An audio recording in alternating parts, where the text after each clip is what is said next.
Bienvenidos a esta clase de práctica forense 2. Soy la doctora Grillo y el tema que hoy vamos a abordar es el tema de la prueba en el proceso civil. Como ya venimos viendo en las clases anteriores, el juicio de conocimiento tiene diversas etapas, ¿sí? Nosotros habíamos empezado por la demanda, luego viene la contestación de demanda, esta es la etapa introductoria del juicio. Recuerden que el principio de preclusión impide que volvamos hacia atrás, ¿sí? El paso siguiente es la declaración de puro derecho o la apertura a prueba, y luego vendrán, por supuesto, la sentencia y, en caso de que no haya un cumplimiento voluntario de la sentencia, la ejecución de sentencia. Lo que nosotros en la clase de hoy vamos a ver con un poco más de profundidad y sobre todo el aspecto práctico es cuando el juicio está abierto a prueba, cuáles son los medios de prueba, ¿sí? ¿Cómo pruebo y qué es lo que debo probar? ¿Qué debemos probar? Bueno, lo que vamos a probar son hechos. Seguramente, como ya charlamos, el cliente cuando va a verlos al estudio comienza a relatar un montón de situaciones y cosas que no necesariamente son hechos y no necesariamente son conducentes, ¿sí? Su trabajo como abogados es ir despejando, ¿sí? Ver cuáles de las cosas que su cliente les relata y les trae a la consulta son hechos jurídicamente relevantes, ¿sí? Y esos son los que vamos a tener que probar para que la pretensión de nuestro cliente sea viable y se condene a la otra parte, ¿sí? Y además tienen que ser hechos controvertidos, ¿no es cierto? Si la otra parte reconoce que el accidente ocurrió, bueno, no me va a hacer falta demostrarlo. Lo que sí tal vez voy a tener que demostrar es la mecánica, ¿sí? Porque tal vez no nos pondremos de acuerdo cómo fue, quién iba más rápido, quién venía, no sé, quién no respetó las normas de tránsito y demás. Ahora, si la otra parte reconoce absolutamente todo, eso no lo voy a tener que probar. Tendré que probar otras cuestiones. ¿Y cómo lo voy a probar? Bueno, ahí están lo que llamamos medios de prueba. Al principio están enumerados por el código en los distintos articulados. Sin embargo, el mismo código prevé que puede haber algunos medios de prueba no previstos aún y en cuyo caso se van a aplicar en forma supletoria los sí previstos, ¿sí? Esto que puede sonar como un poco abstracto y cuando se va a aplicar, bueno, la verdad es que en el mundo de hoy con los avances tecnológicos se da más frecuentemente de lo que uno piensa, ¿sí? Porque cuando el código se escribió se pensaba en la correspondencia por carta, cuando hoy tenemos Twitter, Facebook, mails y muchísimos adelantos más que nos plantean desafíos, tanto a los abogados como a los juzgados, a los magistrados, a ver cómo lo introducimos en el juicio y cómo se prueba. Así que a veces ustedes van a tener que usar el ingenio y plantear cuestiones novedosas. Así es también como el derecho va avanzando, ¿cierto? Bueno, la primera prueba que sobre la que vamos a hablar es la prueba documental. Como bien dice su nombre, son documentos. Pueden ser contratos, facturas, tickets, cartas documentos, cualquier prueba documental, ¿sí? Que en realidad ustedes la deben recopilar previo a iniciar el juicio porque en general se acompañan con la propia demanda. Ahora, ¿qué pasa si la documental que yo necesito está en poder de un tercero o de la parte? Bueno, se los puede intimar, debo ofrecer, intimarlos para que lo presenten al juicio, ¿sí? ¿Qué pasa si no lo presentan? El juez va a presumir que la documentación existe y que dice lo que yo alego que dice. Ahora, esta presunción solo juega si hay otros elementos de juicio que permitan presumir esto. No sé, como única prueba la verdad que es bastante endeble. De otros elementos tiene que surgir que esta documentación existe. La prueba de informes. La prueba de informes es la de oficios, ¿sí? Los oficios se redactan, después en clase los vamos a hacer. Lugar, fecha, dirigido al señor director de tal lugar. S, puntitos, barra, puntitos, D, que significa su despacho, y se comienza con el texto: tengo el honor de dirigirme a usted a fin de requerirle. Y lo que se puede requerir mediante este tipo de prueba es cualquier informe que tenga que ver con asientos documentales, ¿sí? O un archivo. Pero muchas veces se la utiliza para sustituir la prueba testimonial, ¿sí? Si yo libro una prueba informativa al doctor fulanito para que diga si atiende a menganito, si es paciente regular y cuál es el diagnóstico, bueno, eso en realidad es una prueba testimonial. Lo que habría que hacer es citarlo a ese doctor y que declare como un testigo. testigo. Ahora, ¿por qué muchas veces se recurre a esta forma de producir la prueba? A veces para no molestar a la gente, para no hacerlos comparecer al juzgado, otras veces porque yo tengo una limitación, generalmente en cuanto al número de testigos. Si puedo ofrecer 5 testigos, si tengo más de 5, bueno, una forma por ahí de esquivar esa limitación es a través de la prueba de informe. Pero esto hay que estar bien atentos porque el mismo articulado del código establece que la prueba de informes no puede usarse para sustituir otras pruebas, ¿sí? La prueba de confesión. La prueba de confesión, esto es muy, o confesional, como nosotros muchas veces le decimos, va dirigida a las partes, ¿sí? No confundir, por favor, las partes de los testigos de los peritos. Esta prueba es únicamente para aquellos que son parte en el juicio. ¿En qué consiste? Bueno, se redacta un pliego de posiciones, que son afirmaciones, ¿sí? El pliego realmente empieza para que jure como que es cierto, que el día tal protagonizó un accidente de tránsito, ¿sí? Y a estas afirmaciones que hace una parte, la otra parte contesta si es cierto o no es cierto. Cuidado, porque lo que ustedes afirman lo están dando por cierto. Si yo digo que tal día ocurrió un accidente, yo estoy afirmando que eso ocurrió, lo estoy reconociendo, ¿sí? Si la otra parte dice que no es cierto, bueno, yo ya lo reconocí. Si la otra parte dice que sí, los dos lo hemos reconocido. La verdad que es una prueba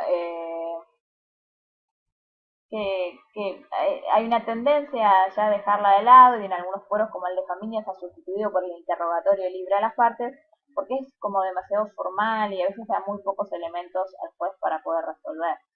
Ahora, ¿qué pasa si la parte contesta no es cierto o no contesta, contesta con evasivas? Bueno, el juez puede tenerlo por confeso, se llama confesión ficta, ¿sí?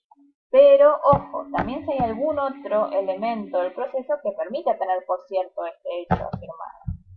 Lo mismo, la confesión ficta llega si el llamado a absolver posiciones no comparece, ¿sí? Estando debidamente notificado.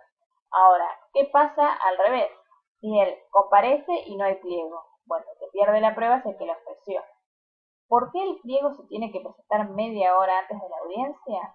Bueno, eso es para evitar una especie de especulación y que a último momento, según si la otra parte viene o no, yo cambie el pliego, ¿cierto? Si viene, presento uno, si no viene, presento otro donde tengo reconocidos un montón de ellos. Entonces, para evitar eso, se exige que el pliego se presente con media hora de anterioridad. Ahora, si estamos todos presentes, el pliego se puede perfectamente hacer de viva voz. No es recomendable porque uno tiende a olvidarse cosas cuando está improvisando. Siempre es bueno llevarlo por escrito e incluso a veces, cuando no voy a adelantar mi estrategia procesal, es bueno ya incluir alguna de las posiciones cuando ofrezco la prueba en el escrito de demás. La prueba de testigos. Bueno, estas son personas ajenas a la litis que pueden aportar porque han percibido con sus sentidos y pueden dar cuenta de qué fue lo que ocurrió o qué consecuencias tuvo el accidente, etc. ¿Sí? Los testigos declaran bajo juramento de decir verdad y se les hace un interrogatorio, ¿sí? Que tienen que ser preguntas amplias, no inductivas, ¿sí? No se pregunta si el auto era blanco, sino que se pregunta de qué color era el auto, ¿cierto? Para que el testigo pueda responder. Cuanto más abiertas son las preguntas, mejor, porque el testigo nos puede dar más información. Y algo que cabe la pena aclarar es que hay testigos excluidos, ¿sí? Como ustedes estudiaron ya, que son los ascendientes, etc. Ahora, distinto es aquellos testigos comprendidos en las generales de la ley.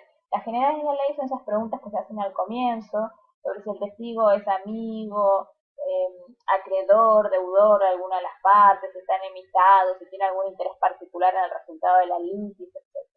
Si un testigo está comprendido dentro de estas generales de la ley, supongamos que es amigo de una de las partes, puede declarar, ¿sí? No es un impedimento para que declare.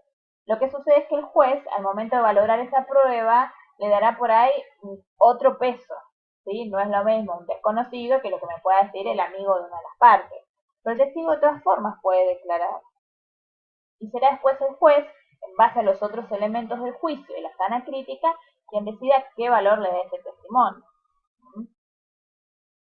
Bueno, la prueba de peritos. Los peritos también son terceros ajenos a la litis que tienen alguna especialidad y que son citados para que den su dictamen respecto a puntos para los cuales se requiere un saber específico, ¿sí? Puede ser perito ingeniero mecánico, perito médico, perito contador, bueno, de todas las profesiones. En realidad, siempre que el juez necesite un auxiliar que le clarifique algunos puntos.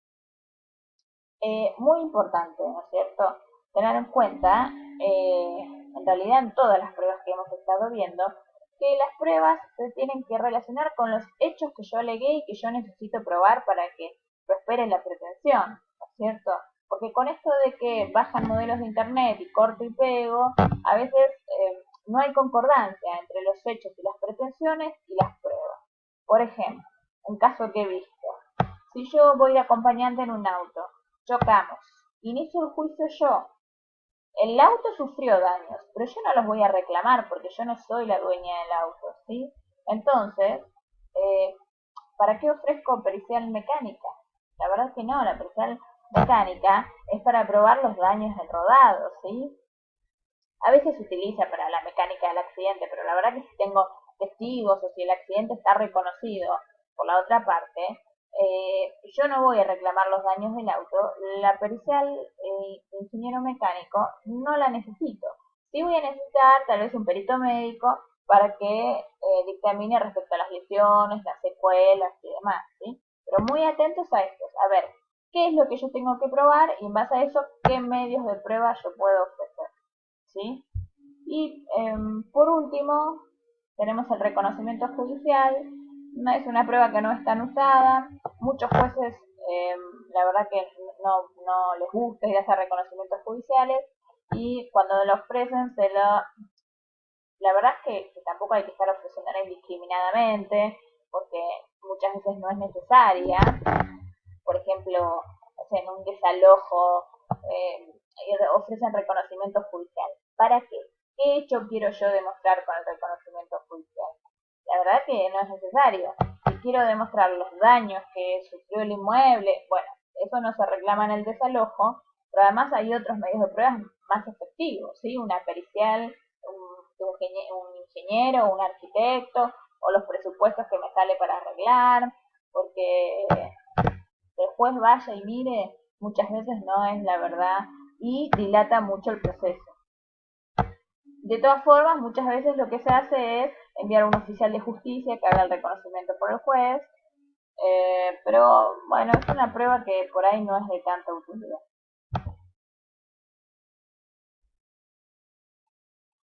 Bueno, estos son los medios de prueba que están previstos en el código para el proceso civil. En clase iremos trabajando de forma práctica. Vamos a hacer un cuestionario para los testigos, un pliego de posiciones y por supuesto todas las preguntas que les surjan las veremos en la clase. Muchas gracias por su atención y hasta luego.